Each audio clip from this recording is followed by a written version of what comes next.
now you're getting into the business of Gen Violin, right? Got my LLC, you know what they say. So what made you, or what was the turning point for you to say, I have to stop operating as an individual and I have to start operating as a business? What happened? Part of it, and I do say this humbly, but being an accountant, right, I had the wherewithal to recognize I'm making way too much money to not be structured as something. Shout out to the bag.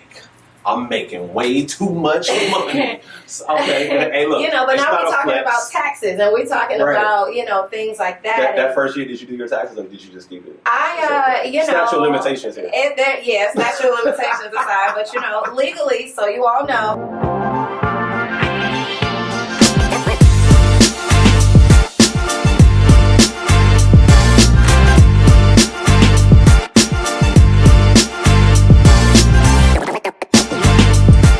Welcome to In My Bag with Backpack Jeff, where we connect with ordinary people doing extraordinary things. And today, I got a very special guest with me here today. Y'all, I met this woman at a wedding event where they was just promoting different services for wedding. I was hosting. This lady right here was doing her thing, her and her best friend, y'all, her BFF, for I don't know how many years, but we're going to find out today. Ladies and gentlemen, welcome, Gen Violin. How are you? I'm well, thank you. You well? How are you? I'm good. Kicking off the third quarter with a big bang. Excited to be back and third quarter. That's crazy. Yeah, right. Yeah. We in this. Yeah. Excited to be back, having these conversations. I miss these conversations. I miss connecting with people like yourself, entrepreneurs, workers. Also creatives, right? So, tell us, what's up with the violin? What's up with the violin? My best friend, like you said. We probably beef out sometimes, but I'm Jennifer, Gen Violin. I think that's pretty self-explanatory. I am originally from Detroit. Okay. And I moved to Virginia for undergrad, and then I relocated to Northern Virginia, DMV, if you will, almost 10 years ago. So that is crazy to think about. Wow, it's been a long time. It has been a long time. And since I've come to the DMV, I've gotten so much love from just event planners and wedding clientele and corporate clientele and people having private parties. And just, if you like good music and live music, then I probably got something for you. Then she got something for you. Okay, all right. So look, here's what we're going to do, right? We are going to take a step back, right? And I really just want to start from the beginning. Okay, I want to know, what made you say the violin? Okay. My story comes in maybe 2.5 parts, but I'm going to keep it quick. Okay, you ain't got to keep it quick. You got time. I just looked at my wrist. I got time today. Short story. Well, the beginning of the story, people always ask, how did I get into music? I didn't get into music. Music got into me. My mother is a classically trained pianist. She sang in a church choir growing up. My dad used to play the electric guitar. He used to DJ parties. I believe that's actually how they met. So I come from a musical family where I'm probably very low on the totem pole compared to some other folks in my family that are extremely accomplished musicians. So being from Detroit especially, Motown, music has for sure always been in me. Right. And growing up, obviously my mother introduced me to the piano first. I also grew up singing in the choir at church, at school. So music was always in me, but I actually was a dancer. So I did ballet, tap, and jazz. Most little girls, right? Right. But that was my thing. I would travel. I would compete. I was on like the advanced team at my dance school and stuff. And then the time came in school where you had to pick gym or music class. And if you know me, y'all know it was not going to be gym. No physical activity. It was not going to be that. So music, no brainer, easy. That was like 4th grade. That was the first time I ever played a violin. I did it for that year. I still was dancing. I didn't really read into it too much. Fast forward to 7th, 8th grade, maybe, not sure. But same thing kind of happened where it was like gym or something else. And I was like, not gym. Right. Not gym. But so I picked music again, and then a new girl at my school, Carla, who we are friends to this day. Okay, shout out to Carla. Shout out to Carla in Detroit. Please book her, y'all. She's still playing. But Carla came in, and she was like child prodigy, probably playing violin since she was like born or something. She was just really good. And wow. Not in a competitive way, but in an inspired way, right? I looked at her, and I was just like, I can do that. she can do that, I can do that. And not even in not to steal somebody else's shine, but I was truly inspired. Like, if she could do that, I could do that. And that's what we did. Yeah. And that's what it was. And then at that point, my mom, single mom raising me, and she's like, look, pick one, basically. We can't afford, we don't have time, money, effort, all of that to do dance and music. Pick one. At that point, I had been dancing, 13, 14 years. And so I just kind of leaned into violin, and that's what it was. Yeah, I love that. So with you dancing for 13, 14 years, nothing in you said, like, maybe I should do this because I've been doing it for so long? Yeah, but I feel like, and no offense to myself, but I was a good dancer, don't get me wrong, but I wasn't the greatest, right? Okay. I wasn't captain of the team. I wasn't always getting solos.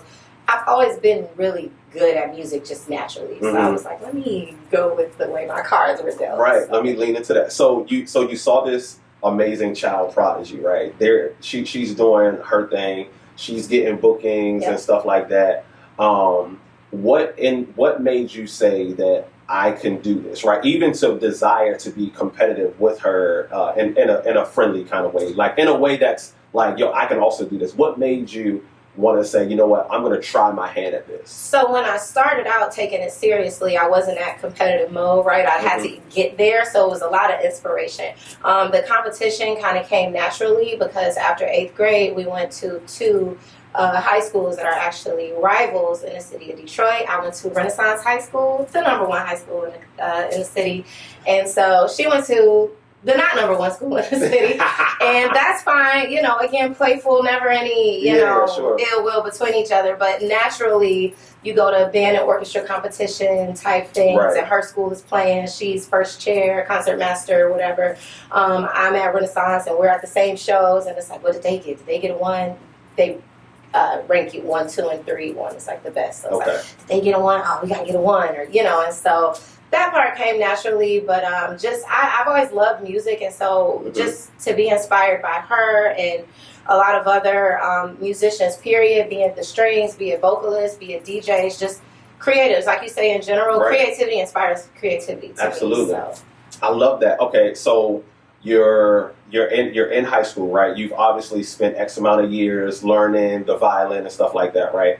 How do you all of a sudden say, I'm going to start doing this for events? Like, what in you says the puts you in the spirit of the entrepreneur to say, I can do weddings, I can do parties, I can do galas, I can do birthday parties? Like, what in you said? The very first event I ever did was, again, something I didn't seek out. It was kind of life just happened to me.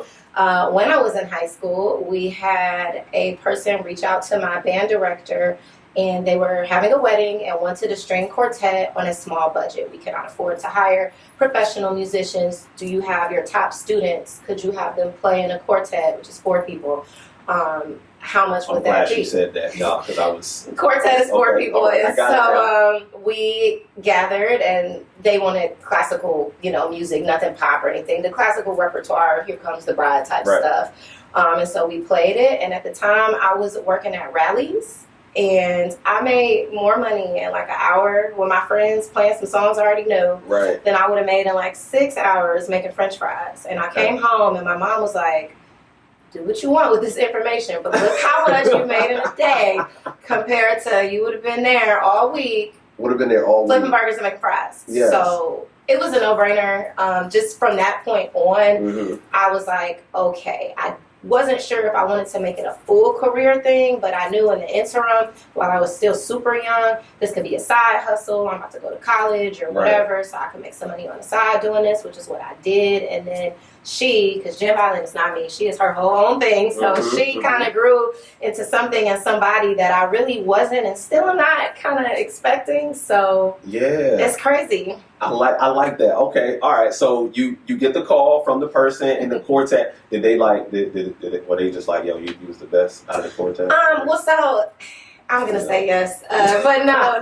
Well, the thing about a quartet too, you generally have people doing different things. So I had somebody playing a cello. Mm-hmm. I don't play the cello, so you already the best cello player in the group because you're the only one. We have a viola, which if you see a violin and a viola, they look the exact same, but a viola has lower strings, so that's the difference. So they can play lower notes than teachable moment in the middle. Absolutely. So we had a cellist, we had a viola player, and then myself and another violinist who actually, she was always very great, someone else I also admire, but just coming up in elementary, middle, and high school, she was a year under me. So I kind of was just the lead in that regard.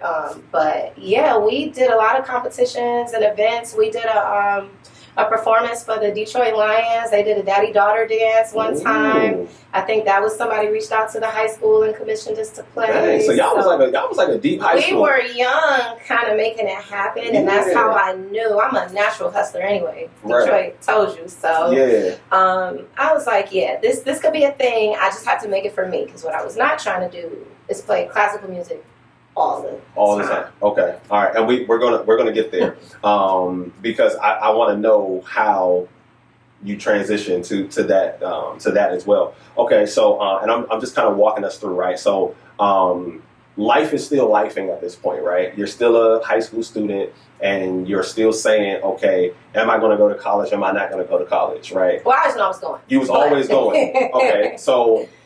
What made you how do you still stay relevant in Gen Violin and go through college and do college, right? There was never a moment where you felt like you had to pick between one or the other, or they always both felt like an option? There is no rest for the weary, heavy lies the head that wears the crown, and all of those sort of quotes, if you will. I probably still need to decide at some point. Right now, I'm really living 2-3 lives all at one time. What is sleep? People say free time, a day off. These are unknown concepts to me. I'm getting there. But interestingly enough, a lot of people meet me and they just assume that I majored in music or went to a music school or a music conservatory. I did not. I have 2 business degrees. I actually did know that I never wanted to major in music because I told myself I never wanted my hobby to become my job. Wow. Jokes on me, because it did anyway, but on my own terms, so that's kind of different. And also, I just want to highlight too, for me, I went to Hampton Black College. It was important for me to get that HBCU experience, and I want to bring that up because the classical music world is not one where you see a lot of faces like ours, and it's really just not the environment that I wanted to be in. I personally don't have any horror stories related to groups or things I've been in where I've been the only or minority person, but I know plenty of people that have horror stories. I just don't like signing up for stuff that I know is going to make me uncomfortable. And so I didn't want to go to Juilliard, Oberlin, any of those schools. Just, I didn't think it would be a good fit for me. And I always wanted to major in business, specifically accounting, because I always love math and numbers. So that worked out on the business end. It definitely did, because now you know how to handle the back end of what you're doing. Right. And I think that's been a saving grace for Gen Violin from a business perspective. I've gotten a lot of feedback from event planners and people that say, it's been a pleasure working with you. You're so professional, and you send invoices and contracts, and you're easy to get a hold of, and you ask the right questions, and you're insured, and all these things that I'm not the only violinist in the DMV, in America, in the world that can play R&B and trap music and that kind of stuff. But the talent itself and being a business person, you know that. It's 2 completely different things. And I do know that it's very easy to get caught up in the creativity of it and lose yourself and lose your brand because you look great or you sound great, but people can't get a hold of you and they can't book you and you show up late and you're not professional. And especially out here, the kind of money people are spending for events, they expect a certain type of experience. Absolutely. So, the business degrees came in handy more than I was planning. And I'm thankful for that. Absolutely. I love that, right, y'all? And I hope y'all are paying attention to her when she's saying that, right? Is that operating as an individual versus operating as a business. I think that's one of the reasons that a lot of people don't get booked more for what it is that they're doing. It's because they're an individual, right? Is there an invoice? Is there or is there a W-9, right? How is the business conducted, right? Is there forms? Is there feedback forms? Is there contracts? Is there agreements? Different stuff like that, right? Are you at a domain or at gmail.com? Which no shade to Gmail. No shade to Gmail. People there's an expectation when you're working with business people. You want yourbrand.com. Yes. You have a dedicated phone number, or even if you use your personal cell phone, do you answer it or is it always on silent? These things can make the difference. These things absolutely matter. Operating like a business. Okay, and we're gonna get there too. We're gonna get there too. I'm walking y'all into the story. I got you. Look, I'm a poet, so what I'm doing is I'm creating and laying the foundation for y'all. I got y'all. We're gonna give y'all some gems, I promise. If you haven't gotten any already. So you're in college, you choose these business degrees, you have these business degrees. Are you still getting booked in college? College was crazy. Again, another time I didn't get any sleep. What is sleep? But so I go to school. I went to Hampton on a full scholarship, so I did not. So she's smart too. I did not leave with said scholarship, but I started off and we had a good run. Because I'm all about balance. Definitely school is important, but having a social life and a network matters. So I was definitely outside, as we would say now. I wish that was a thing then. Right, I would have been saying that back then, outside. But so I was going to class, and then I was going outside, and then I had a work study because I come from humble beginnings. So I had a work study. I had a job in college, like a actual job. So that on top of figuring out, and this was before, Instagram and all these websites people can go on and book you in. I had a Craigslist ad. And so Hampton is not far from Virginia Beach, which is a big wedding, destination, they'll say. And so I just had a Craigslist ad, and sometimes I would just walk the beach and see people like setting up for a wedding stuff. Hey, $50, I'll pay for this wedding. Hey, and so that is. Oh, she out here hustling. That is really how, because I got to college, and unless you knew that I played the violin, people wouldn't have known that, especially at a HBCU. The marching band reigns supreme, right? So I was in the orchestra at Hampton, and I got a little stipend for that as well, but there was not as much recognition. There were no accolades for being a string player. Were you with the band, or are you dancing or doing that? Okay. That's where the interest lies.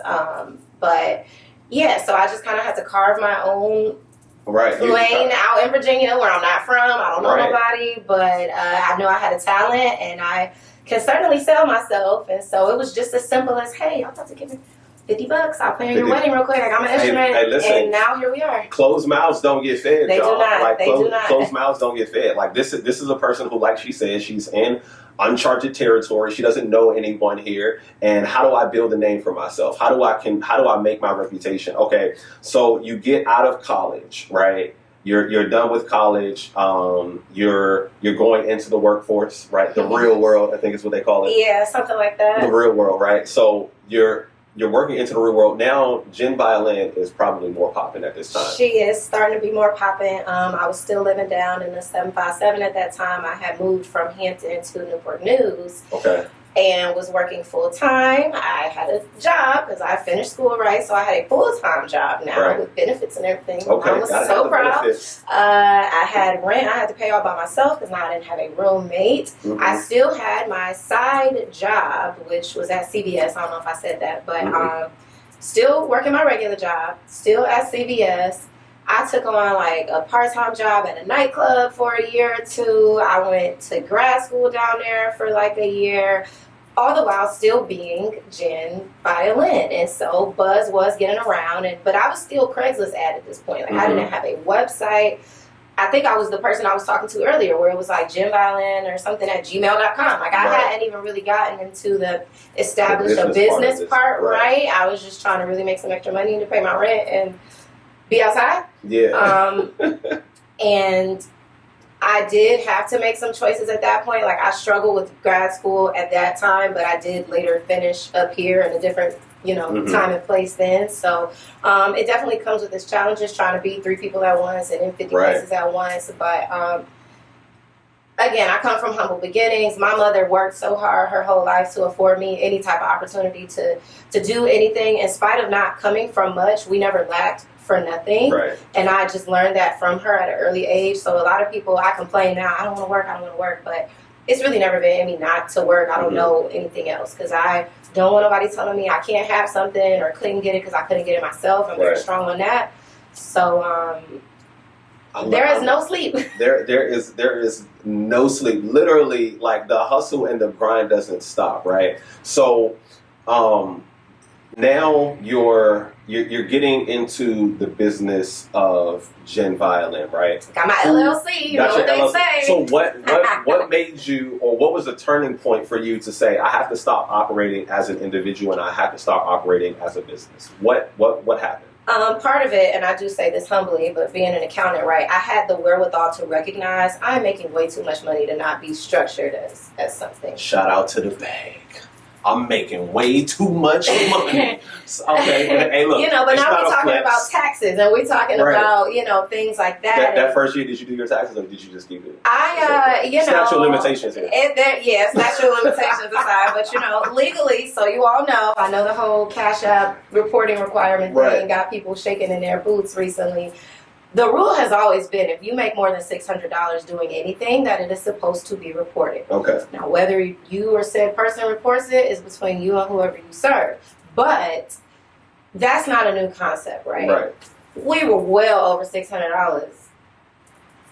Way, you know, and so I just knew, and protecting yourself too. And while I joke about, you know, everybody on Instagram, get your LLC. Your LLC is not a puppy, okay? Mm-hmm. It is something that and even puppies, you got to take care of them too, right? And so it's not something you get just to be an influencer and have your name with LLC behind it. It comes with filing requirements and annual registration and all that things, but it protects you as an individual from your business regards, and in the unfortunate instance that someone has to sue you, your personal effects could be protected. Right. And that's really what it came down to for me. And not that I had a fear that I would be sued or anything, but I had gotten around so many events where I see stuff going wrong and I see the potential for mishaps, and you want to be proactive, not reactive, and just it really was a way to protect myself, to establish the business. Okay. All right. A way to protect yourself, a way to protect your personal life, and allow Gen Violin to establish her own self separate from Jennifer. Her own identity, and I feel like her own legitimacy. Okay. Too, right? Right. Which is funny for me because a lot of times if I'm working with new planners or I get to a venue and I've never worked there before, so the people on staff don't know me. I mean, I guess it's a compliment, but people look at me and think I'm just some kid and this is my hobby, and they don't understand I'm a grown adult and this is a real operation and this bills to get paid. This is a Fortune 500 company. Not quite yet, but it's just interesting the way that, again, because I do work in corporate America, and my job is completely different from what it is that I do as a creative, and so I am able to recognize tone when people speak to me, when I can feel like they're not taking me seriously, or they're not respecting me as an entrepreneur, or maybe not even seeing me as an entrepreneur, because I went to some event. Because you just play a violin. I went to some event that was for high school kids, and I think I got brought on to like do a piece, you know, in the midst of that or whatever. And I got there to check in, and the lady was just like, okay, so what class are you with? And I was like, no, I'm here to perform. And it took like 90 seconds really of trying to communicate with her that I was not a child, one of the children. In high school. And so there have definitely been instances where I am prideful. I don't want to use that word, but I mean, I definitely pat myself on the back for establishing myself the right way, because there's plenty of people treading under the radar, and you know, that's fine if that works for you, but that wasn't going to work for me, because I wanted to be expressing myself as an artist and the talent and the art that I bring in a professional way, so I can get really good bookings, like corporate parties and the high-end clientele and sweet venues I can never even afford to go to, let alone perform at, you know. So with that, right, how do you get those bookings? Because I mean, yes, you have some background in doing events and stuff like that, but that doesn't mean the people of corporate America know who Gen Violin is. What's your booking strategy now? Is it more word of mouth now? Is it like, what's the strategy for touch back on the corporate America part? I got a funny story about that. But I am very blessed to say that the bulk of it has been word of mouth. Outside of like printing, the cost to print business cards, I really have probably never paid more than $50 for advertising. I've never bought a billboard, bought a commercial slot, print advertising. Actually, I lied. I actually bought my first print advertisement this year, so I haven't finished it. Word of mouth has been my saving grace, and that was kind of chance, but also strategic. The chance part was just blessings, right? People liked what I did. Tell a friend to tell a friend. The people that I'm very active in my church, and sometimes I play at church, not even for violin, but for my Lord and Savior, who gave me this talent, and so I'm forever grateful for that. Yeah. But I play at church sometimes, and not everybody in my congregation, oh, this girl in my church plays. You need a violinist, here you go. Yeah.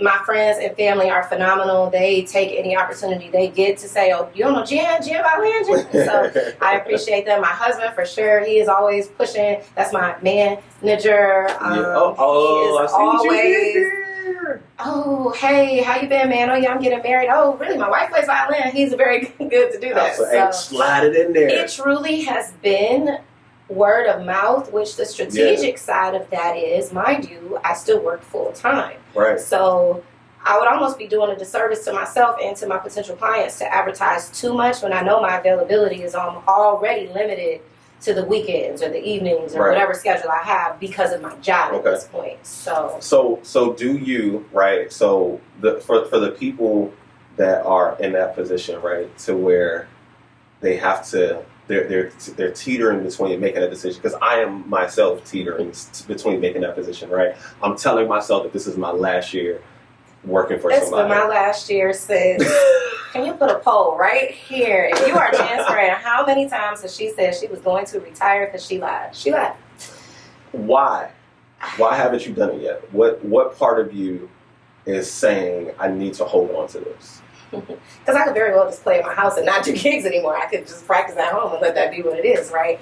I have to remind myself of the reason that I got into this, which once I realized I could do weddings and make some money doing it, and I was charging much lower than I'm charging now, obviously. But I was very humbled when I would hear brides, especially young Black women brides, come up to me and say, oh my God, I've never seen a Black violinist before. Or I never thought I could afford to have a violinist at my wedding. Or I never, again, humble beginnings, right? So to hear somebody say that this was an experience they didn't even think they would be able to have, that reels it in for me. Okay. Because that's special, right? And reels it in what way? Like to make you... Because classical music has always just been put up on this pedestal that is for the elite, and that it's only certain types of songs you should hear on this instrument, and only certain people should play it and receive it, and that's not true. Right. No, absolutely. Okay, so... But back to the question, though, because about your job, right? Media, right? She seems like she's well trained in media, right? She answered the question with a different question. I'm working on my Beyonce. Right, I like it. But so what? Why haven't you made the decision to say I'm just going to do? A lot of it is just kind of timing. Okay. Trust the timing of your life. Sure. Let the Lord order your steps and all that. I feel like right now I'm in a place where I still feel relatively young, even without sleep. I don't have kids yet. I still never have time, but am able to make time to do it. I'm really at the why not phase. Mm-hmm. I enjoy it. People want me to do it. I got time to do it. Why not? A lot of thought that has gone into that decision is, ironically, my career. And I always say that if I worked in a different space, if I still worked at Rally's, this would have been over. Right. And that is not to disrespect anybody at Rally's, but that is part of my decision-making process, though.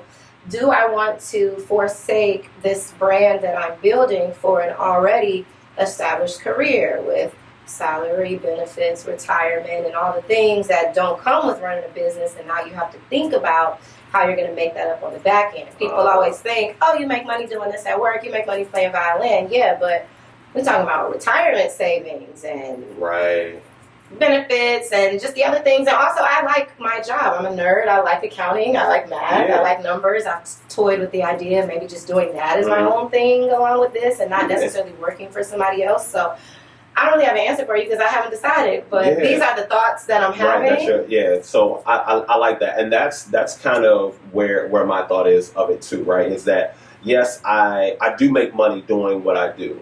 I just don't make enough money doing what I do because I know what I know what it costs to be me. You know what I'm saying? Like I live a nice lifestyle, right? You got your backpack. I see you. I live a nice lifestyle. I'm a little bougie, and you should be. You know, and listen, because rejection breeds obsession. When I didn't have it as a kid, all of those things, everything. Every single thing, and 2 of them at that. If I see something I like in multiple colors, I go, let me get them all. Let me get them all, right? I don't want just one of them. So no, I definitely understand, and that's where that's that battle, and I imagine a lot of people have that battle of, you know, do I stay in corporate America where there's a guaranteed check and, like you said, there's retirement and all of these things that I'm thinking about. What if, right? What if Jen Violin gets to the point where the bookings are overwhelming to say, hey, look, right, it's boom, boom, boom, and these are big events, big engagements. Could something like that potentially make you say, let me take 3 months off just to see what it's like? Honestly, it would have to depend on the event. Lucky for me, I am friends with some other local violinists in the DMV, and when I say friends, I mean we're not besties, but definitely industry acquaintances, if you will, where there has been no resistance to, hey, I can't do this wedding, can you do it? Hey, I can't do this gig, can you do it? Are you available? We pass stuff around all the time. And so to that specific example, if I'm already booked for something, I'm already booked for something. And so I would easily pass that along to somebody else, and it wouldn't even be a thought of my job and this and that, because that's just the frame of reference I'm in. Right. But I think a point you might not have meant to make, but now we're about to get deep. Okay. I let it go deep. Come on. Some of this is numbers driven, right? How much do I make at job A versus job V, you know, that type of thing. But some of it is rooted in our heritage and our culture too, right? This is not even about what I want to do. Who am I to turn down this opportunity to make money when, you know, the people before me didn't even have the right to work or have the right to listen? I think that's a quiet constant in the back of our mind, even when we don't think it is. Yeah. We don't ever want to turn our back on any opportunity, any money, any, you know, at least for me, I can speak for myself. I always think about that. Again, humble beginnings. Who am I to deny any opportunity coming to me to at least try to make it work or try to ride it out as long as I can, because I remember a time when there was not one. Right. Yeah, no, I like that. And I'm right with you, because we have to look at, like, a lot of people look at their 9 to 5 as just a job, right? When without the 9 to 5, could you have afforded to even build the stuff that you have built? Are we talking to the people, the next level of influencers and business owners that are watching this podcast? Please hear us out, because first of all, I know everybody's saying this quote, let your 9 to 5 fuel your passion. Absolutely. Fund your passion is really what I'm saying. The money to invest and grow Jen Violin absolutely came from my 9 to 5. Business. And even to what you were saying earlier, you got your kicks, got your backpack, I see you, bro. But also, my purse over there, my car outside, you know, and it's fair to say, you know, we have great jobs, we're in a DMV, we got roofs over our head. Yes. Safe to say we're doing well. But it's the difference between, yes, I can do well and live off my regular check, or I can have a little extra and I can go splurge on some extra stuff. You know what I'm saying? If you extra and you like extra stuff like me, it's no shame in that. Right. If you going to get it. Right, if you're doing what you're supposed to in order to get it, you're keeping all of your responsibilities, you're doing what you need to do at work, there's no lack there, and you have this side hustle, this side business that is also pouring into you, right? So now let me ask you this, right, because I think it's super important to know that she's referred to her husband a couple of times, right? Mm-hmm. How do you mix Jennifer, Jen, and spouse, right? How does that work? Because that's not easy. Chris, okay. Well, no, I'm just saying I'm saying your role as spouse, right? How do you mix all of those to say, like, how do you balance that? Because that's this could be an every weekend thing where Jen Violin is, and it has been. So, bam, every weekend. When does Jennifer have time for Chris? Who? No, I'm just kidding. I'm gonna answer backwards because now it's a lot easier because he's a lot more hands-on. I think in the beginning it was a lack of knowledge. He didn't understand how much went into being the performer that I am. Mm-hmm. And so over time he saw, wow, she's driving an hour, 2 hours back and forth to her performances. She got to carry all this equipment. She got to set all this stuff up before she even plays. And so he wasn't there today. I met you, obviously, but he comes with me now. Okay. So that kind of takes out the never seeing him part because now I got to drive from Northern Virginia to Baltimore for a wedding. He'll drive that hour and a half so I can best just relax Just at work, relax, get my right. playlist together, and make sure I, have my details, where we supposed to park, where we supposed to set up, what room we're going to be in. So he's been very hands-on, which Love has it. helped me as a professional, but it's also helped our marriage because now I'm not gone away from him all Right. Saturday, all Sunday. We're together, and if we're out, I just did a performance in Baltimore, and then we stayed out in the harbor, had dinner, make it a date night. Nice. Sometimes I have events that are not local to us, and maybe I'll have 2 events back-to-back days in the same area. We'll make it a staycation, get a room, we'll turn it into a thing. So Nice. that's been a plus. But in the beginning, it was hard because I didn't realize how much time the music was taken away from me until the time was already gone. Okay. Okay. It's kind of like, Friday comes and I'm like, all right, I got a gig Saturday. And I don't really think anything of it because he's like, oh, I got a game. He's on like a flag football team or something. Sure. So I'm like, I got a gig in the morning. He's like, okay, I'm going to play football, and we both leave. But the difference is in an hour, he's coming back. Right. You're gone. I'm gone till the day is over. Yeah, Right. especially if I had to drive really far or something. So that is kind of when it would hit me. Is like he'll be back from his game and he'll call me like, okay, I'm home. How's it going? Like, I'm still on the road. And I'm like, this is something that's a gift. So Right. I'm thankful to him. I'm thankful to you for the help that comes with him physically being there to carry stuff, set me up, park the car. I mean, that's just the difference for me. That's 10, 20 minutes sometimes just trying to park and get back to the venue versus just getting dropped off at the door and he can worry about it. Yeah, and then he parks. Yeah, no, absolutely. Okay, so and I'm gonna ask this because my fiance literally just asked me this, right? And we're now having this conversation. Congratulations, by the way. Thank you. So she wants to be included. She wants to be a part of what's going on, right? So has he asked to be your manager at all? He has, and I think that comes to a conversation you and I have had off camera, which is kind of know yourself too. The struggle with accepting help from others is literally accepting the help and trusting said person to do whatever task it is you're asking of them. So the biggest piece for me that I'm still kind of learning sometimes is to trust myself to just let him do it. So are you bad at receiving? Help? Like when someone wants to do something for you, do you kind of be like, yeah, I'm good at receiving gifts. I'm bad at receiving help. I'm just very much, strong black independent woman. Be self-sufficient, they say. It almost comes at a cost, though. You hurt yourself not want to ask for no favors and not feeling like you owe somebody for helping you, even if it's your own husband. Yeah, and you know what? I have a anytime like I talk to like my clients and stuff like that, like a lot of them. What I realize is that a lot of people in this world are really, really good at giving to other people, but they're bad when other people want to do for them. I might be one of those people. Stuff like that, right? And so I was one of those people, but here's a story that kind of changed my perspective on it. There was an older guy who decided to he wanted to take this younger guy out to eat, right? And so he took the younger guy out to eat. The younger guy was doing well, stuff like that. He just wanted to talk to him, sit down with him. So they sat down, and had a conversation for 2 hours. At the end of the meal, the young guy, he reaches in his pocket to try to pull out his wallet to pay for the meal. The older guy grabs his wrist and he goes, "Are you really going to rob me of the blessing that I would get paying for this meal by trying to pay for your own meal?" And the young kid stood there. He was just shocked, dumbfounded, right? He's like, you know that feeling that you get when you do something for someone?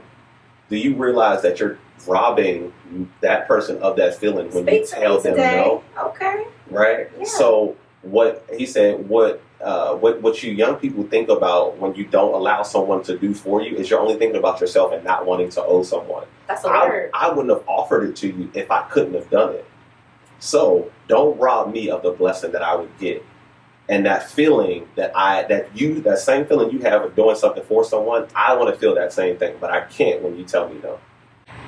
Okay, that's deep. Okay. Yeah, so that story. I received that message. I'm that? gonna take that and leave with that today. Thank you. Hey, look, take that. Put it in your bag. We finna pass the collection plate. We finna pass the collection plate. Okay, so Jen Violin, right? You think classical music, right? I always thought, right, and this is just me being young and ignorant and not knowing who wants to play about, even with poetry, right? When I thought about poetry, nobody wants to, yes, this is me, I am poet. Once upon a midnight journey. Roses are red, violets are blue. I wrote a poem, and you should too. Now, while Edgar Allan Poe was my guy, I feel where you're going with it, though. Right, Yeah. but like I didn't know that poetry could be so dope until I heard you. I didn't know that a violin could sound like that. How do you transition from classical music into hip hop, R&B, and trap music? Like, how do you get an 808 in a violin? How do you get an 808 in a violin? Like, what made you say, yo, I gotta change into this? You kind of answered your own question. And I liked specifically the way that you said, how do I transition classical music into these other things? Because that's exactly what it is. And that's what I tell younger people when they see me and they come up to me and their parents are like, oh, my daughter plays violin and she hates it and she wants to quit. She's so bored, but she saw you and she loved it or whatever. There's not classical or these things. It's classical in these things. And what I mean when I say that is, just like when you learn an alphabet, you got to learn a letter at a time. You have to learn technique before you can get your style down, before you can get your chops, we call them, or before you can get your swag, for less of a better term. Sure. You have to learn the fundamentals of playing the instrument first. That comes from being classically trained and learning classical music. Okay. So to those students, I say, stick it out. How did I figure it out? A couple things. Again, my parents were super into music, so I always grew up listening to a lot of eclectic stuff anyway. Sure. A lot of John-Luc Ponty, who's a super world-renowned violinist. Regina Carter, who's actually my aunt. She is internationally traveling, world-renowned violinist. I actually just saw her the other day performing for DC Jazz Fest. So I was right in front of jazz violin, which I don't play jazz regularly either, but I saw in her and in listening to John-Luc Ponty that you could do more than classical. Mm-hmm. So I already knew it was possible. And again, playing piano and singing, I always kind of toyed with it a little bit, but the major break for me was when Kanye and Twista dropped Overnight Celebrity with the Mary Ben-Ari, that's that violinist. She came out, then you remember she was in everybody's music video. That's when we watch videos, right? She was in everybody's video. She was doing audio award show. She was like super cool, cute girl. I had a picture of her actually that I tore out of probably like Word Up magazine or something, like in my violin case. Wow, like if I am going to play this violin, I gotta be like her. Because this ain't it. Right. As much as I love classical music, one, I've been around it my whole life, and two, I just like it, but I don't love it enough. So she, being Mary Ben-Ari and Kanye really making the beat, are what actually kind of lit the fire under my butt, for lack of better terms.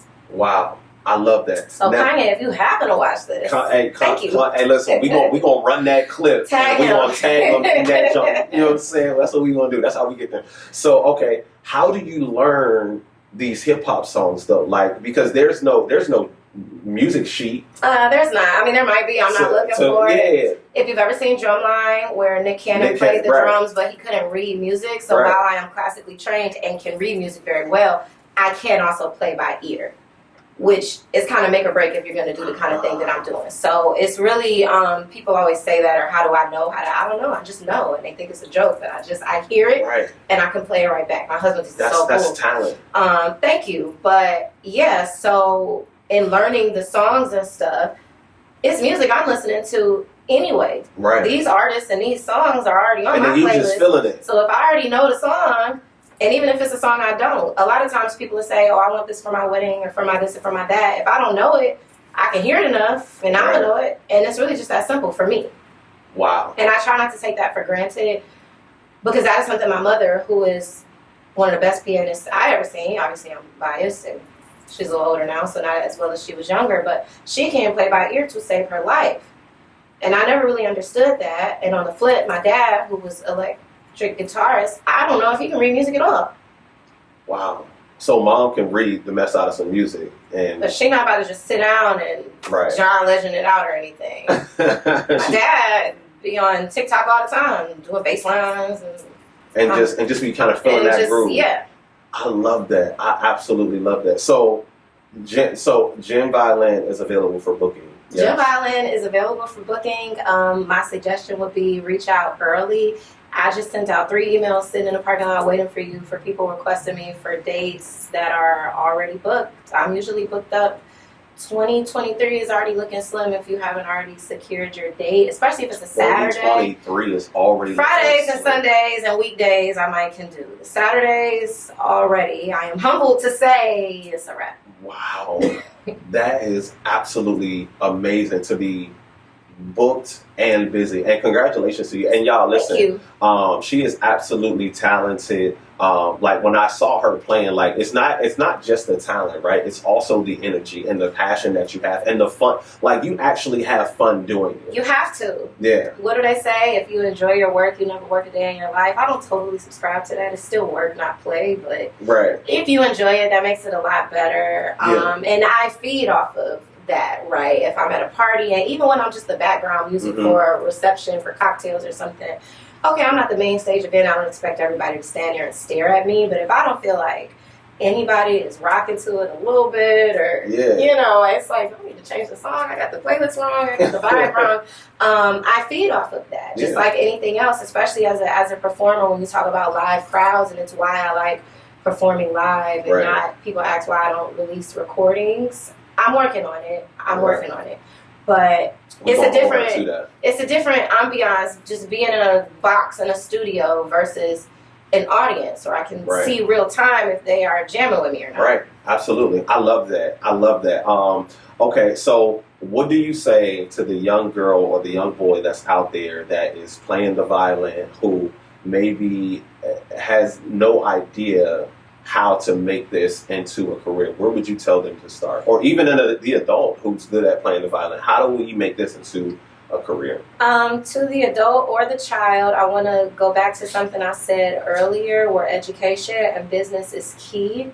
You have to go into it recognizing that your talent alone will only get you so far. And so if you take yourself seriously from the beginning, I think you'll have a much easier time transitioning as an artist as you grow, assuming you grow, because you're going to do well, right? Right. And I also would say just have an idea of not only the types of music you want to play, but the types of crowds you want to entertain, small or large, weddings or not. Do you want more classic traditional weddings, or do you want more crowds of people that look like you? Do you want to do live music at a lounge in DC, or do you want to do more religious stuff every Sunday at your church? I think having a better idea of the type of creator I wanted to be would have saved me a lot of headache and heartache earlier on.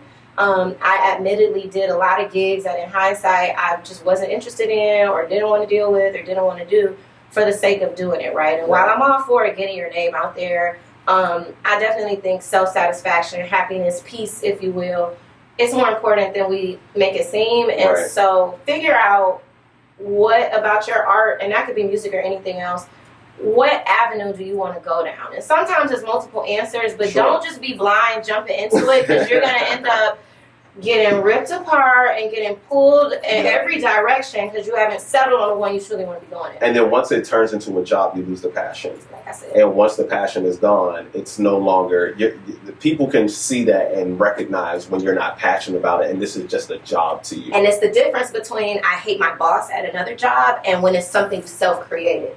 Ooh, yeah, that's a huge difference. So, Jen, what's next for Jen Violin, right? Where do you ultimately what's next? So, immediately next, I have, it's still the end of wedding season for me, summertime, it's obviously wedding season, so with it being September, crazy. I have the last of my summer weddings coming off. I have a show Sunday, September 25th at Capital One Hall in Tyson's Corner, Virginia. I think you'll be there. I might. I'll check my schedule, see what I can do. I think you'll be there. And so that is like the biggest thing I have going on. It's my first show that I am like putting on myself, producing, if you will, headlining. I've been a part of other people's things, and really this is just my way to give back to everybody that supported me over the years. Unless you're getting married or you see me at somebody's wedding or your job has me at your holiday party, you can't just go see me every Friday at Baker's, or Baker's is a lounge in Detroit. Oldest jazz lounge in the country. actually. So look that up. Baker's Baker's Lounge in okay. Detroit. Somebody fact check that and drop it in the comments. But you can't just pull up every weekend and see me at a lounge, is what I'm saying. If you don't know where I'm going to be at somebody's private event you need to be invited to, you probably won't see me. And I get asked so many times, when are you going to do a show? When are you going to, and so I figured, I keep pretending like I'm going to retire from this. Doing a show was always on my bucket list. Mm-hmm. And so I was never going to retire if I didn't do it yet. So I just bit the bullet and picked a date. And September came way faster than I was planning. But that is immediately big. I'm toying around with the idea of a Christmas album this year, which means I need to get started like yesterday. Yeah. But again, I don't release recorded music because I just don't have fun recording personally. But I figured Christmas time is easy to jump into. Yeah. It's music I know, because that's the other risk with releasing music is who's going to listen to this. Well, if I do the holiday season, everybody listens to holiday music. So. I'm already listening to Christmas music. Is it too early?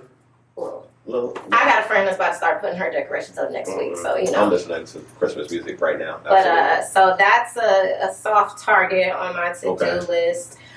Continuing doing events going into next year, mainly because I'm already booked for them. Mm-hmm. Not necessarily because I want to or not. Not because I want to, but because... no, it's fine, but booked for gigs next year, and then maybe doing more live. I have been featured, like a featured act for other performers or other events, or maybe it's like a keynote speech type thing, but they want live music. So more of those things. Speaking of that, I got a conference coming up. Got you. Yeah, done that. Plenty of conferences. Yeah, and that's what's been a blessing about being in the DC area specifically. It's just a popular place for events general. Everybody is always having a wedding or a party or a conference, a this, a that. Yeah, so absolutely. I'm lucky that I ended up in this area too, because I think that kind of made it easier if I was in the middle of nowhere trying to literally be starving artists because there's nothing going on. So. Hey, listen, we ain't about that starving artist life, right? Not about the starving. We do not have to be starving artists. I shout out to the people who go to and be the starving artist. And it will pay off for you. It will. You Absolutely. know, there is no reward for no work. Faith without work is dead, matter of fact. Absolutely. So you can believe in yourself all you want, but you still have to put in the effort. But it's levels to the effort. I don't have that much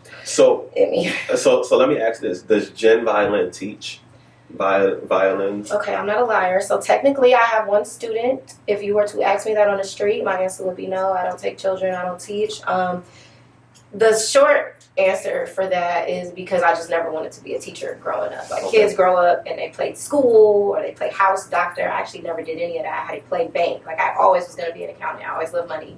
I always did that. Wow. So I never wanted to be a teacher, and I just don't really know that I am the best around kids all the time. I'm not the most filtered person. Well, not even let's say not even teachers or like an elementary school music teacher. I'm just saying like. Well, teachers don't get paid enough, which is unfair to all of the educators. But I mean, from a money perspective, teaching was never going to be in the cards for me because unfortunately, teachers don't get paid enough, and it's a disservice to the kids missing out on access to great educators. But the other reason that I don't teach is that it's such a commitment long term. I think about my private instructor, Chris Burton, back in Detroit, still playing as well.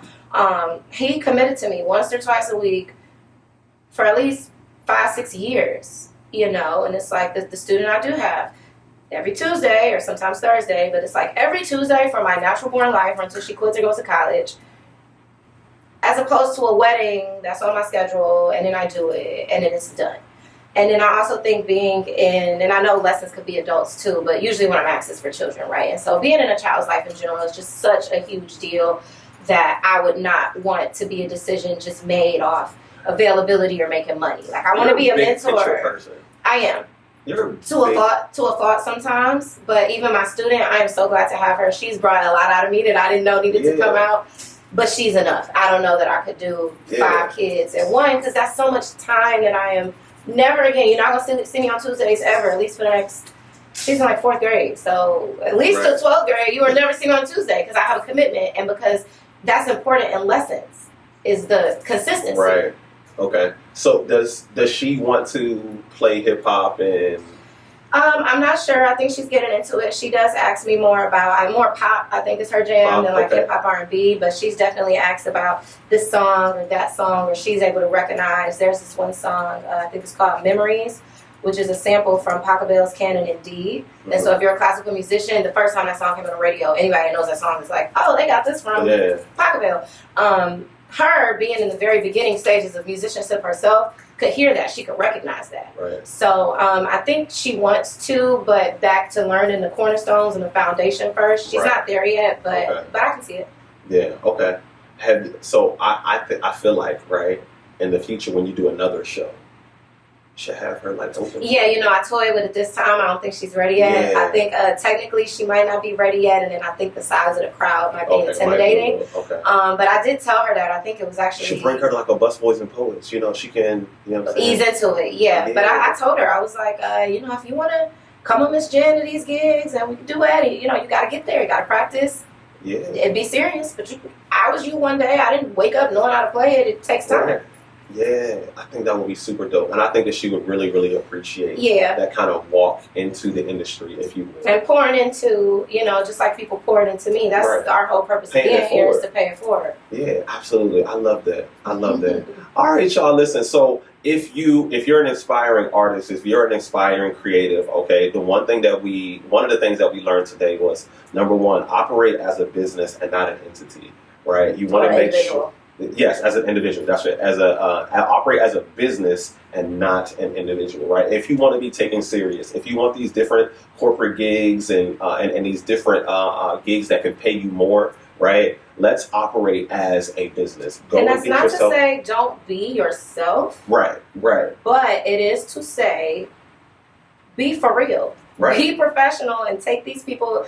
You expect people to spend money on you. Think about how you feel when you spend money on anything. You expect a level of professionalism and seriousness to be attached to whatever it is that you're paying for. And so just because you're a person that can sing or dance or play a violin, people still want that professionalism and that experience attached to their hard-earned money that they are spending for you. And like she said, creating an experience, right? You want them to leave and say, hey, look, contacting her was easy, booking her was easy. All I had to do was fill out this form. I gave her my dates. I told her what time, all of this, right? She sent me the invoice. I paid it right there. I ain't have to cash out her or send her money through Zelle or nothing, right? It's all taken care of. And that right there is how you literally run a business, right? And that's any business. Any business. Music, marketing, whatever you do. Absolutely.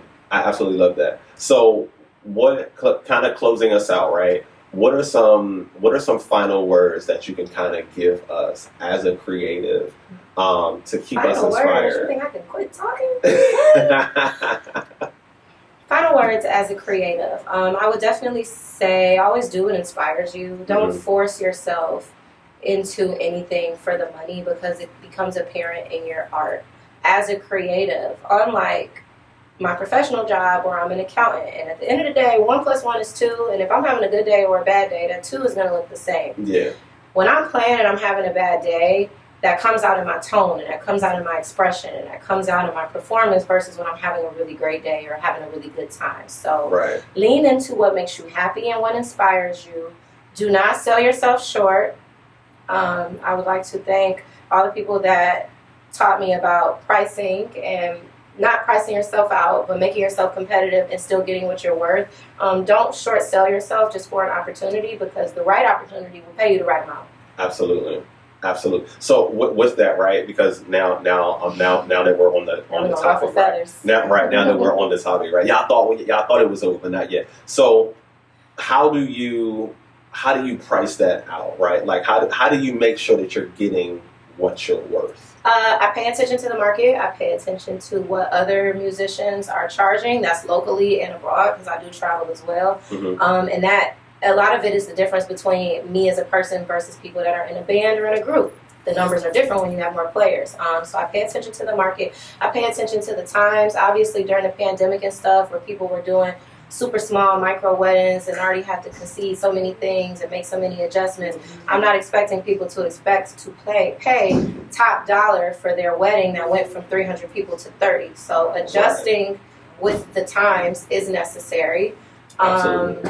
Watch the market, adjust with the times, and then think about yourself too. Honestly, I still get told that I don't charge enough, but for me, one of it is I don't want to price myself out of those original brides that I told you. I never thought I could have a violinist group. I don't want to lose them because now I done got so big that I only entertain mega million clients. because that's not the root of what I do. And the other thing is I'm blessed to have a job, and so I'm not as pressed to make money because I got money from my job. So absolutely, all those things go into it. I love that. So listen, right, to the creatives, you can do your job and still have your You should do your job for as long as you like physically can. Mhm. I think what people don't realize is this. I mean, this literally, this is physically taxing my neck, my shoulders, my arms, my back, my feet. I'm wearing heels. I'm trying to dress nice. So I think people do not recognize the physical commitment that I've made by sticking with the instrument like that. Mhm. And so that goes into the whole long-term decision-making process too. But my point was, while you can work and do whatever else you're doing, do it, and because the bag will not chase itself. Absolutely not. Absolutely not. It's not. Listen, y'all. Listen. She's in her bag. She's in her bag. Like when you think about how she operates, the way that she moves, how talented she is, and she's gonna give us a little sample, all right? She's gonna give us a little sample, all right? We're glad y'all stayed and stuck around for the whole show. She's gonna give us a little sample, right? I thank you. I thank you. Appreciate you. I'm looking forward to a long-lasting friendship, relationship with you, and doing a whole bunch of amazing things right here in the DMV. Jen and Jeff, we're gonna be out here, y'all. That's it. That's it. Book JJ, yo. Book JJ. That's it. Hit that. I appreciate you so much. You are super, super talented. I'm looking forward to continuing to follow your journey. Since the day that I've met you, it's literally just been a joy to watch you work. And we have been friends, and I use the term friend lightly, y'all, but like we have just got it along. We hit it off since, I mean, you're great, so thank you for having me. We're here. Thank y'all. Y'all heard me say I'm great, right? He's all right. But man, this has been another episode of In My Bag with Backpack Jeff. Thank y'all so much. Y'all know my motto: always stay in your bag, so you never got to chase a bag. And we out. We out. That's good.